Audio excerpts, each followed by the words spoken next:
And now, tonight's presentation of radio's outstanding theater of thrills, Suspense.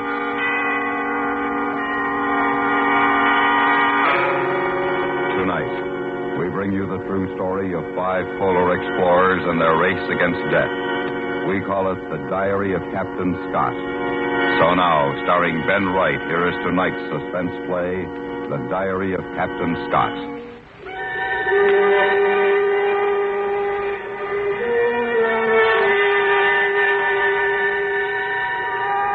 Wednesday, January the 18th, 1912. Camp 69. Temperature minus 22 degrees. AM, the South Pole. We have arrived, yes, but under very different circumstances from those expected. We have had a horrible day. Elation ran high all morning since we were nearing our goal and thought to be the first 5 men to reach the pole. But our hopes were dashed when Evans sighted a flag and a tent near the spot. The Norwegians have forestalled us in our thirst to get here. In the empty tent, under the name of their leader, Roald Amundsen, were listed the 5 men who were with him. It's a terrible disappointment, and I'm very sorry for my loyal companions. There's no doubt of it now. They did find an easier way up over the barrier. We thought as much back at Cape Armitage. Well, it's a rotten shame, men, and I'm sorry. Good Lord, Captain Scott, you've done everything you could. Well, there's more to do. More for all of us. 800 miles, as a matter of fact. Are you ready to start back, Evans? No, I can't think of a reason to stay in this miserable place. Is the sledge ready, Oakes? A bit frozen in, I suppose. Yes, I imagine. Wilson, do you vote to start? Oh, the faster the better, Captain. Well, Bowers, can you get a sight and start us off on course? Well, the sky's a bit overcast, but I think so. Yes, I think I can. We'll go then as quickly as we can. A minute saved here will mean a minute more of comfort aboard the ship.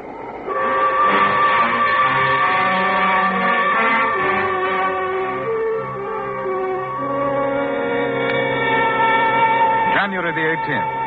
Temperature minus 20. PM. The moment of departure is here. It is impossible to collect our thoughts, since few of them are voiced. But I know that the same are with all of us. Can we pull the heavy sledge that great distance, 800 miles over trackless, windswept barrier and drift? Can we find the carefully arranged supply camps we left on our trail? Can we trust our navigation instruments? Can we survive?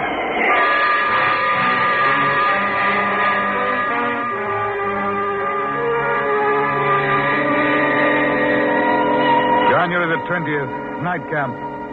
Temperature minus 25.6. Came along well this afternoon for 3 hours. Then a rather dreary finish for the last hour and a half. The weather very curious. Snow clouds looking very dense and spoiling the light pass overhead from the south, dropping very minute crystals which absolutely spoil the surface. We had extremely heavy dragging and were forced to stop when Wilson suddenly discovered that Evans' nose was frostbitten.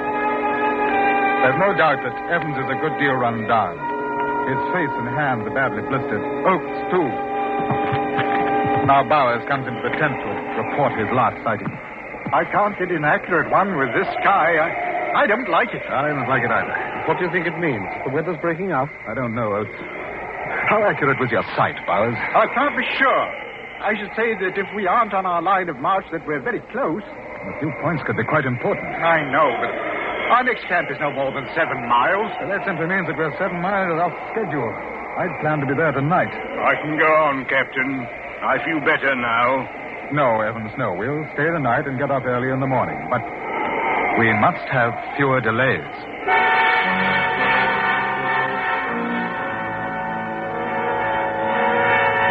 January the 21st. Temperature minus 38.4.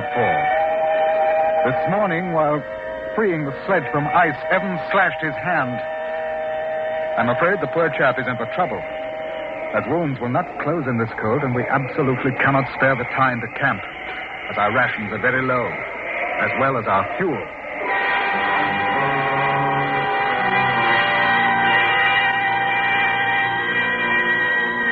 January 28th, night camp. Temperature minus 27. The miles continue to fall behind us, but with painful slowness. Our diet, and with it our general condition, has improved since finding our half-degree supply camp. Only 42 miles to the next one. But we are not without ailments. Oates is suffering from a very cold foot. Evans' hands and face are in a horrible state, and tonight Wilson is suffering tortures from snow blindness. Bowers and I are the only ones without troubles at present.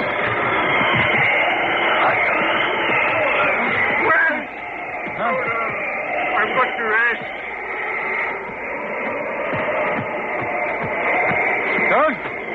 Don't try to help, Evans. Just hold to the sledge. I wasn't helping, Captain. I've got to rest anyway. I get dizzy. Don't sit down, Evans. Stay up on your feet. Can't we put him in the sleeping bag? Put him on the sled? No, I won't do that. We can pull him. I won't do it. If it's for the good of the rest of us, Evans. No, I'll stay here first. Then if it's an order. No, not that kind of an order. I won't be dragged on by the rest of you. Then you've got to come along. 7 or 8 more miles, Evans. And that would be stopping for some rest. And a hot meal. I'm not speaking of those miles. How many more 7 miles are there? Let's cover these. How many more? Evans! I'll do the best I can. I'm sure of it, Evans.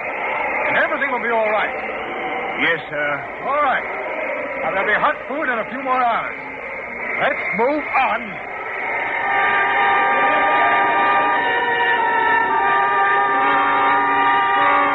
February the 11th. Temperature minus 26.2. The worst day we have had during the trip, and greatly owing to our own fault. We started on a wretched surface pulling on ski. The light was horrible. Dulled by fog, it made everything look fantastic. As we went on, the light grew worse. We found ourselves in pressure. Then came the fatal decision to steer east. The disturbance grew worse, and my spirits received a very rude shock.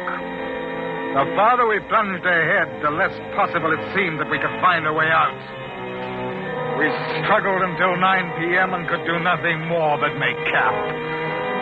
There is no getting away from the fact that we are not pulling strong. Pony sled. Don't like pony sled. Children, dogs. Your eyes, Wilson, how are they? Better? I think. All right, let me see. Sled. Yes, I think they are. Pony sled, charter house. Oh, Evans. Dog sled, charter Evans.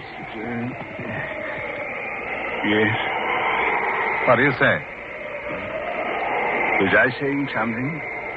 I didn't think I was. I thought I was asleep. And perhaps you were. Know what you were saying, Evans? You were naming the schools that donated sledges for the expedition. Oh, I thought I was asleep. I must have been dreaming about home. I like it better there than I do here. I mean, I like dreaming about it. I like it asleep. You'll get as much rest as you can, Evans. We'll want an early start. Few words. How's your foot? It's better, Captain. Bothers a bit in the morning, but then it gets better. Good. How do you make it so well, Captain? Well, because I know that everything is going to be all right. Just cheering us up. Do you really think so? Oh, of course I think so. You know as well as I what splendid planning we've had. Everything's going precisely as it should, with a line of supply camps right back to the ship. All we've got to do is to follow it.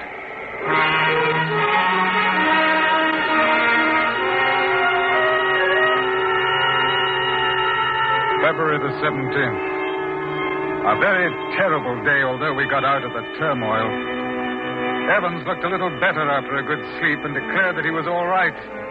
He started in his place on the traces, but half an hour later he had to leave the sledge and follow behind. At the first rest stop, he came up very slowly. He stayed with us for a while and then dropped out again. We tried to pull him onto the sledge, but hadn't the strength. And so he had to walk again and again fell behind.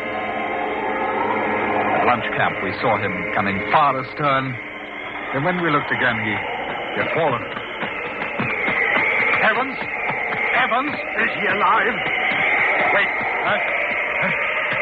Yes. Get him up. Get him moving. Come on, Evans. Evans. Let me go. Walk. Walk, man. Walk, Evans. Don't want to. Owen, get the others, Bowers, and bring the sledge. Right. Evans, will you listen to me? You can't lie there. You've got to move. Evans, come on. Get up. You have to do it. I can't lift you. Over there, my trees, no French.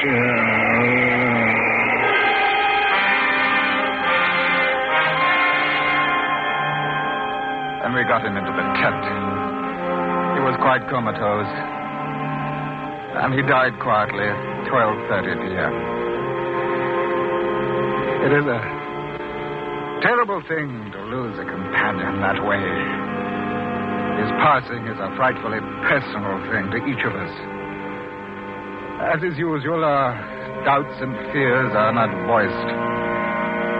But I don't think that one of us does not wonder how many of the remaining 4 can survive.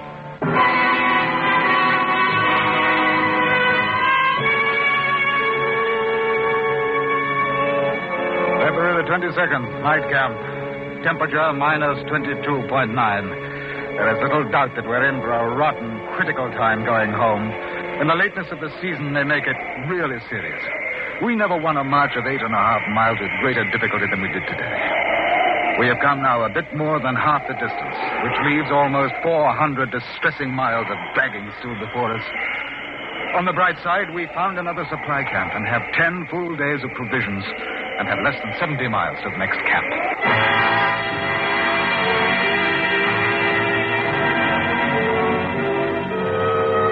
March the 1st, lunch. Very cold last night, minimum minus 41.5. But our fortunes have changed. At least the future looks brighter. Bauer's excellent navigating has kept us precisely on course. And on it we found an unexpected supply tent containing rations and a note addressed to me. The men at the Cape had taken it upon themselves to change plans, for which we are very happy. The next camp, we expected only supplies, has been enlarged and manned. We are to be met there with dog sledges. At that point, our dragging days are finished, and only 24.5 miles away.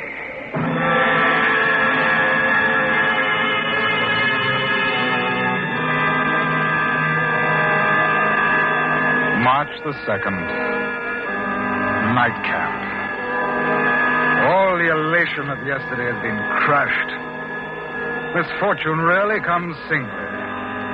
This day we have suffered 3 distinct blows. First, through some oversight, our fuel oil supply is less than half of what we thought it was.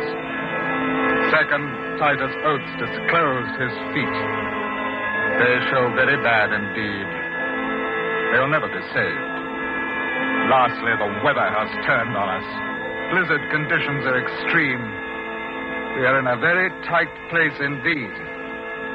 But none of us is despondent, or at least none shows it.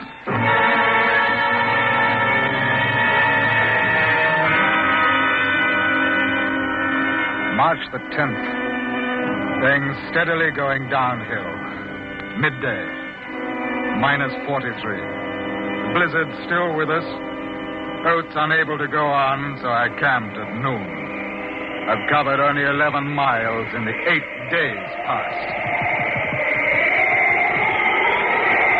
Captain? Yes, sir. It's quite difficult to say this without sounding heroic. I'm going to die, and I know it. No, you aren't, Oates, and you mustn't talk like that. Captain, I know I am, and I'm not afraid. Just stop that, Oates. I know what I'm saying, sir. The quicker it happens, the better. I'm not going to hold you. The rest of you back. I know I felt about poor Evans. He was holding us back, and I knew he was going to die. I was angry with him for keeping on as long as he did. Oates! What kind of talk is that, Oates? It's the truth, and I don't care. when he was holding us back. I knew there was no chance for him. I wanted him to die. I don't know what the rest of you are thinking, but that's what I was. Now I'm holding you back, and I won't have it. I want you to leave me. We'll not leave you, Oates. No, please, Captain, I'm not afraid. I'd really like to go, sir. I'm tired, and it hurts so. I'd like to go to sleep and not wake up. I've no family to leave like the rest of you have. We won't leave you, Oates. You know that. Just please, Captain. What if I did get through? There isn't a chance. What if I did? I'd have my feet cut off. I'd rather die than have that done. Please, Captain, I'm not thinking of anybody but myself. I want it that way. I'll get into my sleeping bag and I'll go to sleep. I'm not afraid. I want to. We can't do that, Oates, even if we agreed with you. We couldn't leave you. Please, Captain. You know I'm right, sir. All of you know. Please, Captain. Please, sir.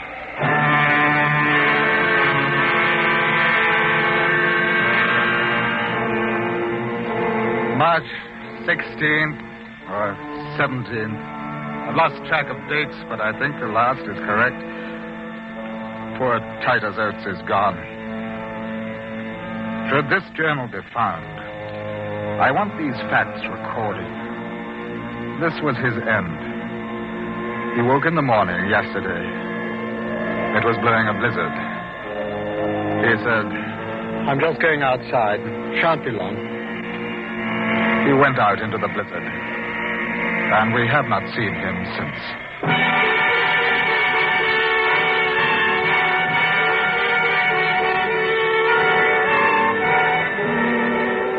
March 18, night camp. We're still about 14 miles away from the sledge camp, but ill fortune presses. My right foot has gone. 2 days ago, I was proud possessor of the best feet. Now one is gone. But my companions are still confident of getting through. I don't know. We have the last fill of oil in our Primus. This alone between us and thirst.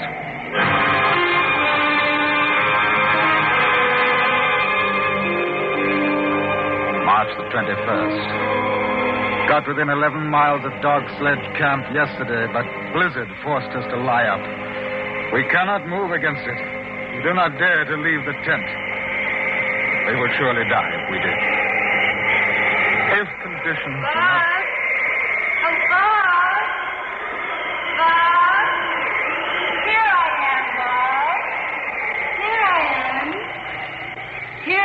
Bob, over here. Oh.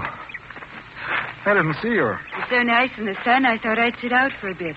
Yes, it is nice. Nothing like this at your precious South Pole. Well, nothing like this, no. Down there, even when the sun is high, it's always weak and diffused, you know. Because of the reflection from the ice from every side, there never is a definite shadow. There's always a number of shadows on any man or subject. I would say that your South Pole would drive anyone to insanity. Well, I think it has. And then, when it's low, the sun, there's a never-ending twilight that holds today and yesterday together for months instead of moments. I remember when we reached the pole, the endless white deserts, undulating, but offering nothing to stop the frigid winds that sweep endlessly on. I think you love it. No, I hate it. Because 5 men marched to the pole, and they say they've conquered it. But they haven't. It will conquer them. You'll never go back, will you? No. I didn't want you to go, remember? I was afraid that you wouldn't come back. Do you remember when I said that? Oh, yes, I remember. I laughed at you, didn't I? I was such a coward. I laughed and told you that I'd conquer it just for you. That I'd name a glacier for you. And I ask you how a woman should act when a glacier is named after her. Well, I didn't name a glacier for you, but I thought of you, Kate. I thought and dreamed of you so often. It's important that you know that. Scott! Kate, I love you. And at this sacrifice... Scott! What? Oh, yes. Bowers. Wilson. Dead. Oh. Wilson. Oh. Wilson is dead.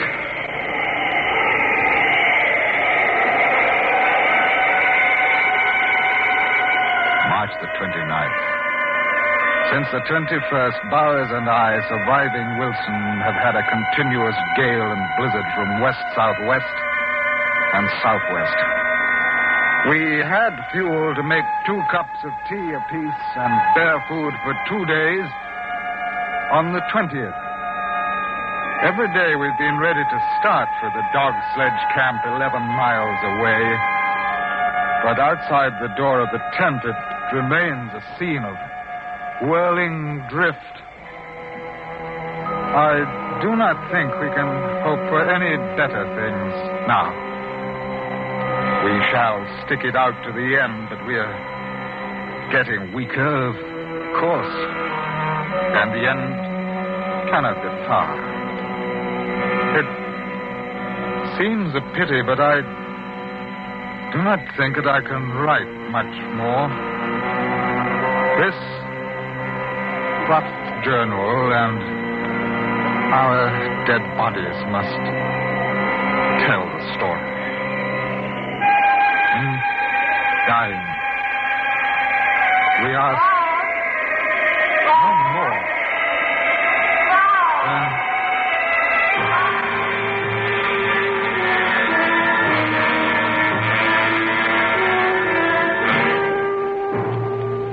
The following year, an expedition formed by Captain Scott's comrades at the main depot at Cape Armitage set out and found his body, along with that of Bowers and Wilson. Search was carried on for Oates and Evans, but they were never found. A great cairn was built at the site of Scott's final camp, a trivial monument to the courage of 5 men, and especially to the complete devotion to duty of Robert Falcon Scott, who, until his dying breath, continued to keep a record of the fatal journey.